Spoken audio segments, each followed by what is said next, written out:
నిన్ను నా ప్రభువా కొనియాడి పాడి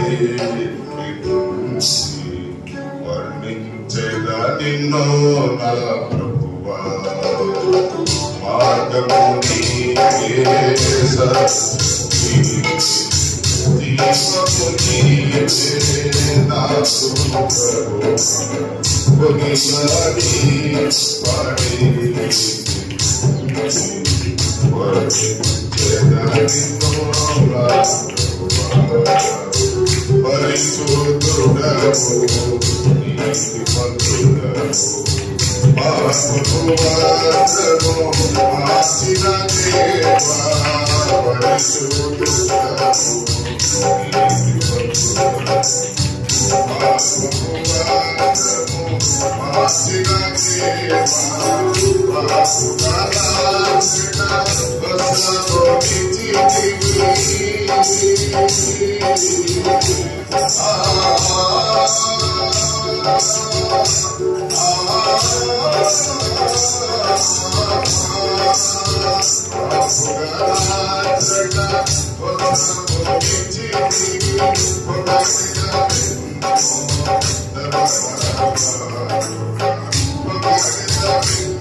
ಅವಕಾಶ ಕೊಟ್ಟಂತ ಇವರಿಗೂ ಮೊದಲನೇ ಶ್ರೇಷ್ಠ ಸಣ್ಣ ಸಾಕ್ಷಿ ಹಂಚ್ಕೋಬೇಕಂತ ಹೇಳಿ ನಾನು ತುಂಬಾ ಇಷ್ಟಪಡ್ತಾ ಇದ್ದೇನೆ. ದೇವರಿಗೆ ಸ್ತೋತ್ರವಾಗಲಿ. ಪ್ರಿಯ ದೇವರ ಮಕ್ಕಳೇ, ಮೊದಲನೇದಾಗಿ ದೈವರು 2000 ಇಸ್ವಿನಲ್ಲಿ ಇಲ್ಲಿಗೆ ಬಂದು ಸುಮಾರು 25 ವರ್ಷಗಳಾಯಿತು. ಆ ಒಂದು 25 ವರ್ಷಗಳಲ್ಲಿ ಅವರ ಒಂದು ಪಟ್ಟ ಶ್ರಮ, ಪಟ್ಟ ಒಂದು ಕಷ್ಟ, ಅವರ ಸೇವೆಗಾಗಿ ಮಾಡಿದ ಒಂದು ತ್ಯಾಗ ಇವತ್ತು ನೆನೆಸ್ಕೊಂಡ್ರೆ ಮತ್ತೆಷ್ಟು ಅದ್ಭುತವಾಗಿ ದೇವರು ಇವತ್ತು ಅವರನ್ನು ಆಯುಷ್ಯಾರೋಗ್ಯದಲ್ಲಿ ಇರಿಸಿ ಈ ಒಂದು ಸಿಲ್ವರ್ ಜೂಬಿಲಿಯನ್ನು ಮಾಡಿಕೊಳ್ಳುವಂತ ಒಂದು ಕೃಪೆ, ದೇವರ ಆಶೀರ್ವಾದ ಕುಟುಂಬಕ್ಕೂ ಐವರು ಕೊಟ್ಟಿದ್ದಕ್ಕಾಗಿ ನಾನು ಮೊದಲನೇದಾಗಿ ದೇವರಿಗೆ ನಾನು ಸ್ತೋತ್ರ ಸಲ್ಲಿಸ್ತಾ ಇದ್ದೇನೆ. Hallelujah, amen. ಅದೇ ರೀತಿಯಾಗಿ ಪ್ರಿಯ ದೇವರ ಮಕ್ಕಳೇ, ಇಲ್ಲಿ ನಾನು ನಿಂತ್ಕೊಂಡಿದ್ದು ಕೂಡ ಆ ದೇವರ ಕೃಪೆ ಮತ್ತು ದೈವ ಸೇವಕರ ಒಂದು ದಯದಿಂದ ಇಲ್ಲಿ ನಿಂತುಕೊಂಡು ಈ ರೀತಿಯಾಗಿ ನಾವು ಸಾಕ್ಷಿ ಕೊಡುವಂತ ದೇವರ ಕೃಪೆ ಕೊಟ್ಟಿದ್ದಾನೆ. ಪ್ರಿಯ ದೇವರ ಮಕ್ಕಳೇ, ಅವ್ರು ಬಂದಾಗಲಿಂದ ನನಗೆ ಆಲೋಚನೆ ಬಂದಿತ್ತು. ಪ್ರಿಯ ದೇವರ ಮಕ್ಕಳೇ, ಕೂಲಿ ಕೆಲಸ ಮಾಡುವಂತವರು, ಬೇರೆ ಕೆಲಸ ಮಾಡುವಂತವರು, ದನಗಳು ಕಾಯುವಂತವರು, ಸೇದ್ಯ ಮಾಡುವಂತವರು, ಇದರಲ್ಲಿ ಯಾವುದೇ ಕೆಲಸಕ್ಕೆ ಬಾರದವರನ್ನು ಅವ್ರು ಬಂದಾಗಲಿಂದ ಇವತ್ತು ನಾವು ಸೇವಕರಾಗಿ ನಿಂತ್ಕೊಂಡವರೆಲ್ಲ ಯಾವುದೋ ರೀತಿಯಿಂದ ಕುಡುಕರಾಗಿರಬಹುದು, ಎಲ್ಲೋ ಬಿದ್ದು ಎಲ್ಲೋ ಓಡಾಡುವಂತವರು, ಯಾರು ಹಿಡ್ಕೊಳ್ಳದ ಒಂದು ಪರಿಸ್ಥಿತಿಯಲ್ಲಿ ಇವತ್ತು ಮತ್ತೆ ವಿದ್ಯೆ ಇಲ್ಲದವರು ಕೆಲವೊಂದಿಗೆ ಅಂತವರನ್ನು ಈ ದಿನ ಸೇವಕರನ್ನಾಗಿ 25 ವರ್ಷಗಳಲ್ಲಿ ಎಷ್ಟೋ ಮಂದಿನ ಮಾಡಿದರೆ. ಬೇದ ಕೆಲಸ ಮಾಡೋರನ್ನ ಬಿಟ್ಟಿದ್ರೆ ಅವ್ರು ಬೇದ ಕೆಲಸ ಮಾಡುವಂತವ್ರು, ಏನಂತೆ ದನಗಳು ಕಾಯುವಂತವ್ರು ಬಿಟ್ಟಿದ್ರೆ ದನಗಳು ಕಾಯ್ತಾ ಇದ್ರು, ಇಲ್ಲ ಸೇದ್ಯ ಮಾಡೋರು ಬಿಟ್ಟಿದ್ರೆ ಅವ್ರು ಸೇದ್ಯವನ್ನೇ ಮಾಡ್ತಾ ಇದ್ರು. ಇವತ್ತು ಒಂದು ಮೂರ್ತಿಯಾಗಿ, ಒಂದು ವ್ಯಕ್ತಿಗಳಾಗಿ ಇವಾಗ ಅನೇಕರ ಮುಂದೆ ಸೇವಕರಾಗಿ ಇವತ್ತು ಯಾರು ಬಿಟ್ಟು ಹೋಗಿ ಇವತ್ತು ಗುರುತಿಸಿಕೊಂಡಿದ್ದಾರೋ ಅದು ಕೇವಲ ಆ ಒಂದು ದೈವ ಸೇವಕರ ಮೂಲಕ, ದೇವರ ಕೃಪೆ ಮತ್ತು ದೇವರ సేవకರ ಒಂದು దయದಿಂದ ಇವತ್ತು సేవకರಾಗಿ అనేకరు అవరನ್ನು ಏನಂತೆ చెప్పాలంటే కాదు, టైం అయిపోతుంది కాబట్టి క్లుప్తంగా ముగిస్తా. వాక్యానికి మనం సమయం ఇవ్వాలి. దేవునామానికి స్తోత్రం కలుగును గాక. పాల్ సార్ గారు నాకు 1995లో నాకు పరిచయం అయ్యారు. నేను అప్పుడు బళ్ళారి పట్టణంలో పివిసి సెకండ్ ఇయర్ అప్పుడు చదువుతున్నాను. హాస్టల్లో ఉన్నాను.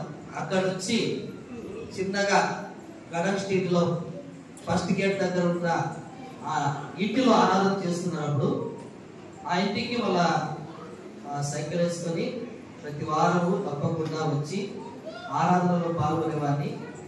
ఆ రీతిగా ఇంకా మా ఒక అంటే ఆత్మీయ సహవాసం పల్సర్ గారు మమ్మల్ని ఎంతగా బలపరిచి వాక్యములో కానీ, పాటల్లో కానీ, ప్రార్థనలో కానీ, వాళ్ళ సేవ విషయంలో కూడా అంటే ఆయన ఎక్కడైనా వెళ్తే సుమారు వాళ్ళ నల్లపల్లి, చిద్రగట్ట, కొరియానపల్లి, లాల్ బహదూర్ క్యాంప్ ఆ ప్రాంతానికి కూడా చాలా సార్లు వెళ్ళాం. ఆయన వెంట నేను అప్పటికి వివాహం కాలేదు. ఆయన ఎక్కడ వెళ్తే అక్కడ ఆయన బ్యాగ్ మోసుకొని వెళ్ళేవాడిని అంతే. హల్లెలూయా. ఆయన బ్యాగ్ మోసుకొని వెళ్ళేవాడిని అంతే. కొడాలు పోయిన ఏ ప్రాంతానికి సుమారుగా సూర్యప్రకాశయ్య గారు ఈ లోకం విడిచారు. రంగాపురి యేసాసయ్య గారు కూడా ఈ లోకాన్ని యాత్ర ముగించారు. చాలా మందికి కూడా పాల్సోతో పాటు సేవ చేసిన వారు.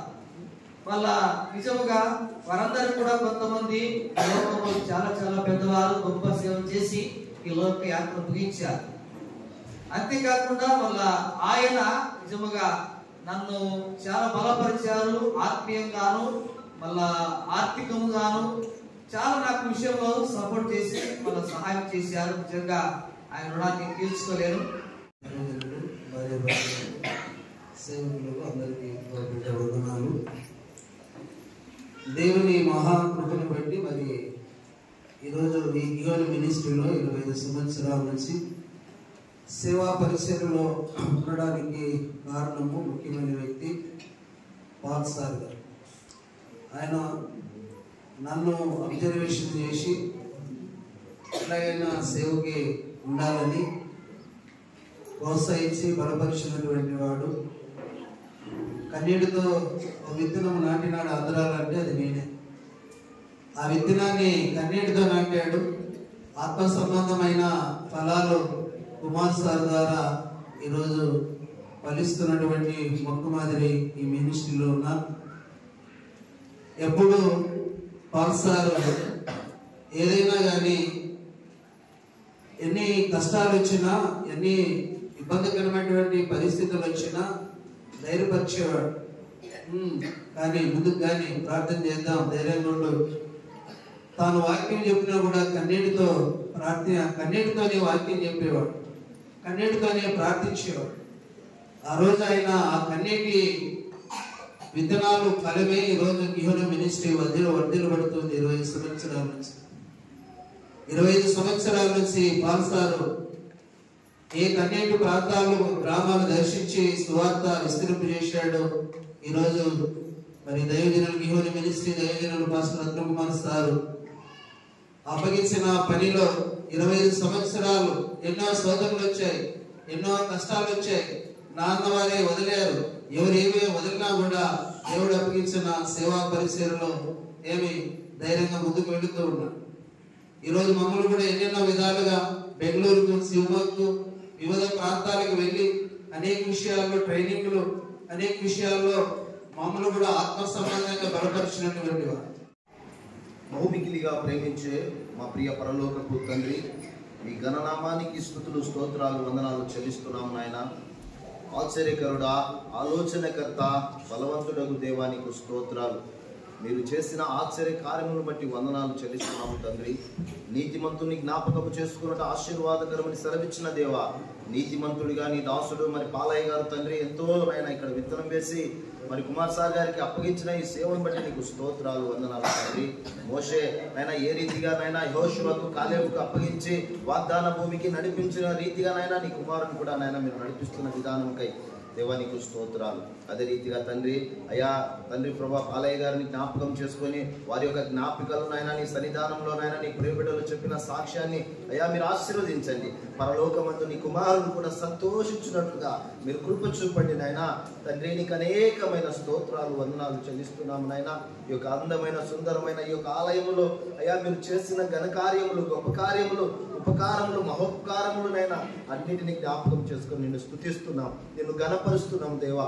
అయా నీకు స్తోత్రాలు, నీకు వందనాలు చెల్లిస్తున్నాము నాయన. నా ప్రాణమా యెహోవాను స్తుతించు, ఆయన చేసిన మేలను, ఉపకారములు దేనిని మరువకునైనా. మీ కుమారుడు తండ్రి 24 సంవత్సరాలుగా తండ్రి అయా మీ సన్నిధానంలో మీ సేవలు చేసినటువంటి ప్రతి కార్యమును జ్ఞాపకం చేసుకొని అయా ఇక్కడ నైనా సమర్పించిన ఈ సాక్ష్యములను మీరు దీవించి ఆశీర్వదించి రాబో దినాలు ఇంకా బహుగా దీవింపచేయండి అయినా. వారి యొక్క సరిహద్దులను విశాలపరచండి తండ్రి. ఇంకా సేవను విశాలపరిచి ఆశీర్వదించుమని, బలపరచుమని తండ్రి. అంచెలంచెలుగా మీరు దీవించుమని, కృప చూపుమని, ముందున్న సమయం అంతటిని నాయనా దీవెనకరముగాను ఆశీర్వాదకరముగాను నీ నామానికి నిత్య మహిమగా అయా మీరు జరిగించుమని, దీవించుమని, ఆశీర్వదించుమని, సాక్ష్యం చెప్పిన నీ బిడ్డలు మరొక్కసారి మీరు దీవించుమని యేసుక్రీస్తు నామంలో ప్రార్థన చేసి అడిగి వేడుకొంచున్నాము తండ్రి. ఆమేన్. మనమందరం కూడా పాడి ప్రభువుని ఘనపరుస్తాం. దయచేసి అందరూ లేచి నిలబడదామా?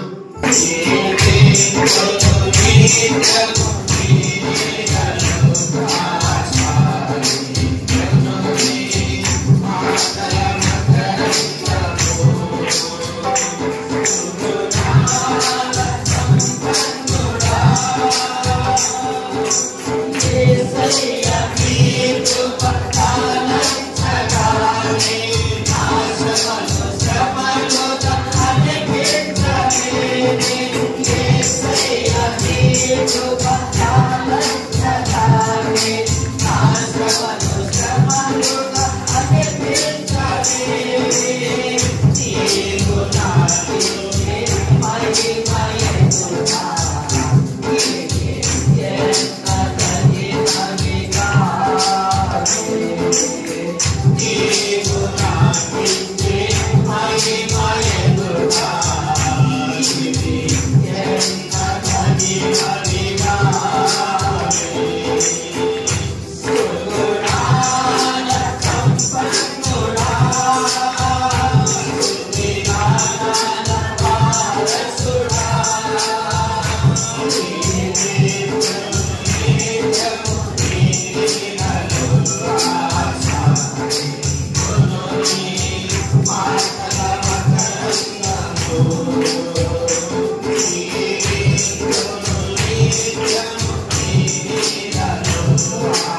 మాటలు శ్రేష్టమైనటువంటివి.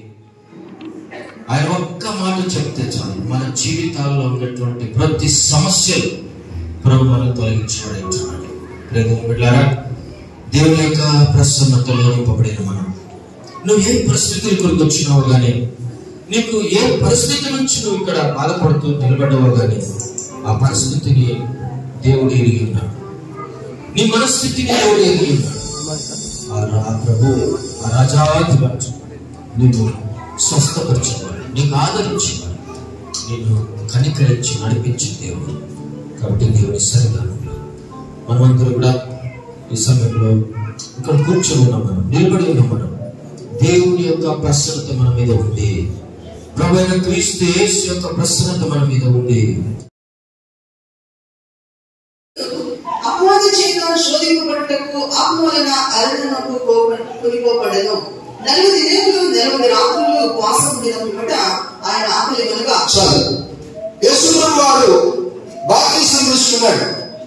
బాప్తిసం తీసుకున్నారు. ఎంతమంది ఉన్నారు ఇక్కడ? లేబర్ చేయిద్దారు. ఇంకేమన్నా పక్కన ఇద్దరు మీరు ఇస్తారా? పక్కన ఇద్దరు మీరు ఎత్తారు. తీసుకున్నా లేదు? ఓకే, తీసుకోవడానికి అవకాశం ప్రభు వారికి కొత్త సంవత్సరంలో పాస్టర్ గారికి మాస్టర్ త్వరపడ్డాడు. నా బాప్తిసం వేడి ఆయన రాగడప్పుడు మా పోగడ కూడా తెలిసి వెంటనే అవి బాప్తిసం తీసుకుని రక్షణ పొందారు. యేసుప్రభు వారు కూడా 10 అధ్యాయంలో 3వ అధ్యాయంలో బాప్తిసం ఆహ్వానంతో బాప్తిసం తీసుకున్నాడు. ఆయన బాప్తిసం తీసుకున్నప్పుడు ఆకాశం తెరవబడింది. ఏం తెరవబడిందండి? ఆకాశం తెరవబడిందండి. మామూలు మాట్లాడి ఆకాశం తెరవబడింది. ఆకాశంలో ఒక స్వరం అంటున్నాడు పరిశుద్ధమైన భావంతో, ఈయన నా ప్రియకుమారుడు, ఈయన ఎందుకు నేను ఆనందిస్తున్నాను అని చెప్పి ఒక గొప్ప శబ్దం వినపడింది. తర్వాత యేసు ప్రభు వారు అరణ్యంలో అనేటువంటి లోకంలో అపవాది చేత శోధింపబడుటకు ఆయన అరణ్యానికి వెళ్ళాడు. అరణ్యమనగా ఈ లోకం, అరణ్యమైనటువంటి లోకంలో మనము అనుదినం శోధనే, టెంప్టేషనే, పరిశోధనే. దీన్ని జయించడానికి యేసు వారు దేవుడు కదా, ఆయన జయించలేడా, ఆయన శక్తి సరిపడదా అని మీరు వేసే ప్రశ్నలకు నేను అన్నిటి కూడా ఇందులో జవాబులని చెప్తాను. ఆ విషయాలు యేసు వారు 40 రోజులు ఉపవాసం ఉన్నాడంటే మరణాగా పొద్దున్నే ఒక గ్లాసు పాలు తాగి 2 రోజులు 4 రోజులు ఉన్నాడు. ఒక రోజు నుంచి రాలేదు. ఆయన ఏం చేశాడనగా నీళ్లు తాగలేదు, భోజనం కూడా చేయలేదు. 40 దినములు ఆయన ఉపవాసం ఉన్నాడు. అంటే ఆయన దేవుడు కనుక అరణ్యమనగా ఈ లోకం, అరణ్యమైనటువంటి లోకంలో మనము అనుదినం శోధనే, టెంప్టేషనే, పరిశోధనే. దీన్ని జయించడానికి యేసు వారు దేవుడు కదా, ఆయన జయించలేడా, ఆయన శక్తి సరిపడదా అని మీరు వేసే ప్రశ్నలకు నేను అన్నిటి కూడా ఇందులో జవాబులని చెప్తాను. ఆ విషయాలు యేసు వారు 40 రోజులు ఉపవాసం ఉన్నాడంటే మరణాగా పొద్దున్నే ఒక గ్లాసు పాలు తాగి 2 రోజులు 4 రోజులు ఉన్నాడు. ఒక రోజు నుంచి రాలేదు. ఆయన ఏం చేశాడనగా నీళ్లు తాగలేదు, భోజనం కూడా చేయలేదు. 40 దినములు ఆయన ఉపవాసం ఉన్నాడు. అంటే ఆయన దేవుడు కనుక ఆయన 40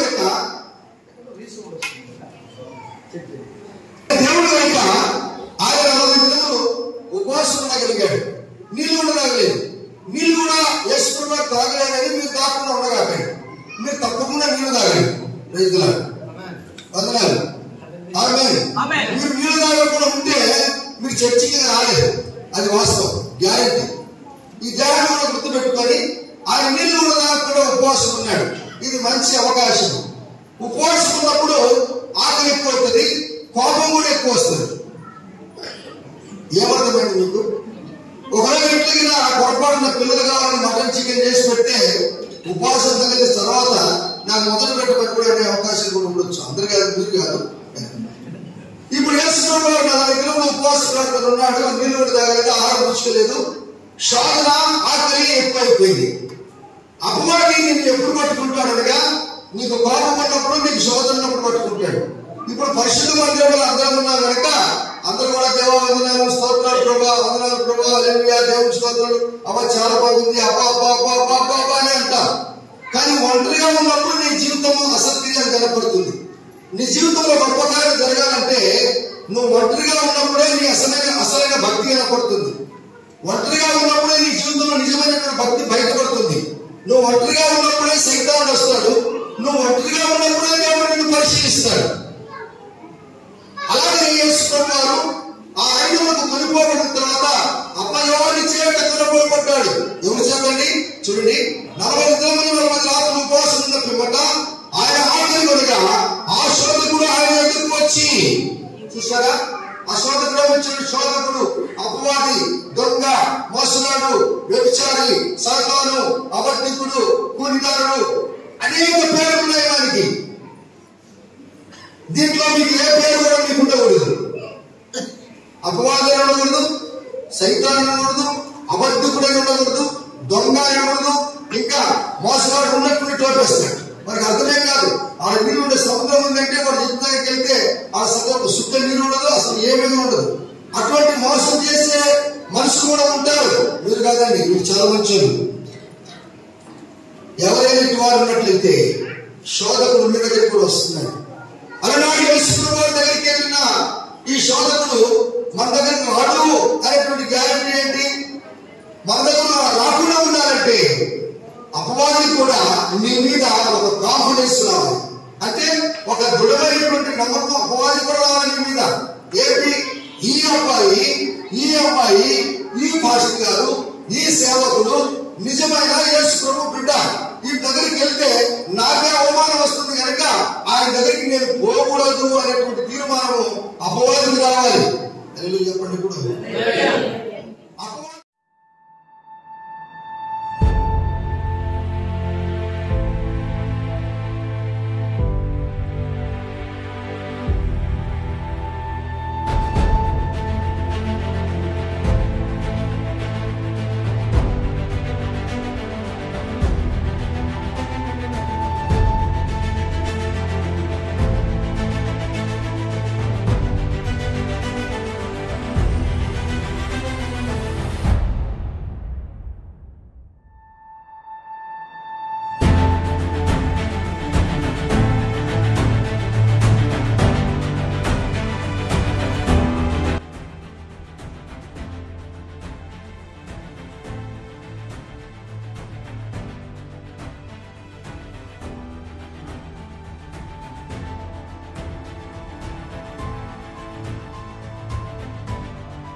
ನೀವು ಹಸ್ತಗಳನ್ನು ಆದರೆ ಚಾಚಲಿ ಇನ್ನೂ ಒಳ್ಳೆ ಸೇವೆ ಮಾಡಬೇಕು ಮತ್ತು ಇನ್ನೂ ಇವರು ಅನೇಕ ಶಿಷ್ಯರನ್ನು ತಯಾರು ಮಾಡಬೇಕು. ಇವರ ಮುಖಾಂತರ ಅನೇಕ ಯೌವನಸ್ಥರು ಸೇವೆ ಮಾಡಬೇಕು.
ಇಲ್ಲಿ ಸೇರಿ ಬಂದಂತೆಲ್ಲ ಪ್ರಿಯ ಮಕ್ಕಳ ಮೇಲೆ, ವಿಶ್ವಾಸಿಗಳ ಮೇಲೂ ಮತ್ತು ವಿಶೇಷವಾಗಿ ಸೇವಕರ ಕುಟುಂಬಸ್ಥರ ಮೇಲೂ ಕರ್ತನ ಇವತ್ತ ಪ್ರಯಾಸ ಪಟ್ಟು ಅಡಿಗೆ ವಿಷಯದಲ್ಲಿ, ಆ ಬಗೆಯ ವಿಷಯದಲ್ಲಿ, ಓಡಾಡುವ ವಿಷಯದಲ್ಲಿ ಮತ್ತು ಇಲ್ಲಿ ನಿವಾಸ ಮಾಡುವ ಪ್ರತಿಯೊಬ್ಬರ ಮೇಲೂ ನಿಮ್ಮ ಆಶೀರ್ವಾದವು, ನಿಮ್ಮ ಕೃಪೆ ಅಪ್ಪ. ನಮಗೆ ಬಂದಂತ ಸನ್ಮಾನ ಅದು ನಿಮಗೆ ಮಾತ್ರ ಸ್ವಾಮಿ. ನಾವು ಮಣ್ಣಿನ ಸಂಬಂಧವರು ಸ್ವಾಮಿ, ನಾವು ಯಾವ ಗಣನೆಗೂ ಬಾರದವರು ಸ್ವಾಮಿ. ಕೇವಲ ನಿಮ್ಮಿಂದ ನಮಗೆ ಈ ಘನತೆ ಸಿಕ್ಕಿದೆ ಅಷ್ಟೇ.